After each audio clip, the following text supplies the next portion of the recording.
লোকসভা কেন্দ্রের চণ্ডীপুরে বিজেপির পার্টি অফিসে এক মিটিং এ গিয়েছিলেন বিজেপির মুখপাত্র শঙ্কুদেব পণ্ডা। সেখানে তার গাড়িতে হামলা চালায় দুষ্কৃতীরা। আজ সাংবাদিকদের মুখোমুখি হয়ে কি জানালেন শঙ্কু, শুনুন।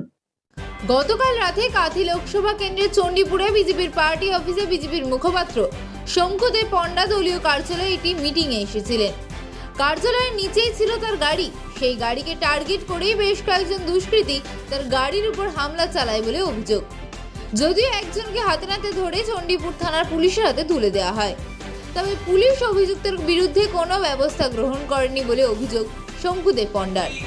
সাইকেলে করে ছেলে আসে এবং তাতে কনভয় ধাক্কা লাগে, অ্যাক্সিডেন্ট হয়, ছেলেটির মৃত্যু ঘটে। 33 বছর বয়স, নাম শেখ ইসরাফিল। এই ঘটনা ঘটবার 2 মিনিটের মধ্যেই তৃণমূল কংগ্রেসের লোকেরা ওখানে হাজির হয়ে যায়। তারপর এই মৃতদেহ নিয়ে তারা রাজনৈতিক আন্দোলনে নেমে পড়ে।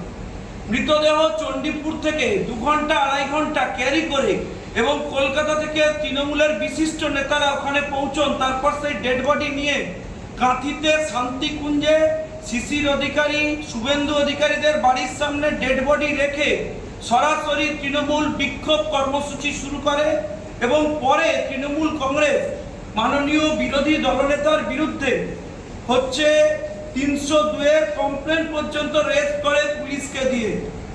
সেই ঘটনা তাৎক্ষণিকভাবে একটা দুর্ঘটনার ঘটনা ঘটেছিল, কিন্তু তাকে হত্যার ঘটনার রূপ দিয়ে সরাসরি সমগ্র পুলিশ ব্যবস্থাকে নামিয়ে দেওয়া হয় বিরোধী দলনেতার বিরুদ্ধে।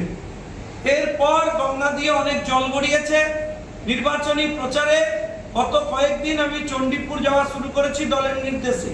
কালকে যখন আমরা মিটিং শেষ করে পার্টি অফিসের সবে পৌঁছেছি এবং আমাদের পরবর্তী আলোচনা আমাদের সাংগঠনিক ছেলেদের নিয়ে করা শুরু করেছি, তখন হঠাৎ আমার সিকিউরিটিরা খবর দিল যে নিচে আমার গাড়িতে এবং আমাদের পার্টির কর্মীরা খবর দিল আমাদের গাড়িতে একটি এইরকম অল্প বয়সী ছেলে বাইক নিয়ে এসে ব্যাপকভাবে সজোরে ধাক্কা মেরেছে এবং যেভাবে মেরেছে তাতে গাড়ির বোনেট সব ভেঙে গেছে এবং এমন দিকে মেরেছে যেই পোর্শনে আমি বসি গাড়ির ডবল ইন্ডিকেটর চলছে, গাড়ি রাস্তার সাইডে রাখা রয়েছে, আমাদের পার্টি অফিসের সামনে ইনসিডেন্ট হয়েছে।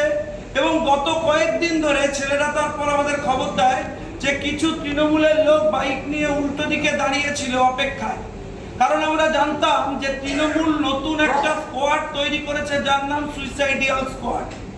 এই সুইসাইডিয়াল স্কোয়াডে এই ছেলেটিকেও যখন আমাদের ছেলেরা এবং আমাদের সিকিউরিটিরা তাড়া করে ধরে ফেলে, তখন তাৎক্ষণিকভাবে আমাদের সেন্ট্রাল সিকিউরিটি এবং ছেলেদের সামনে ছেলেটি বলে যে তাকে এলাকার চুল মাফিয়া, আমি আবারও উদ্দেশ্য স্পেসিফিক্যালি বলছি, এটা নিয়ে স্পেশাল এক্সপ্লেনেশন দিয়ে দেবো, চুলের কালো কারবারি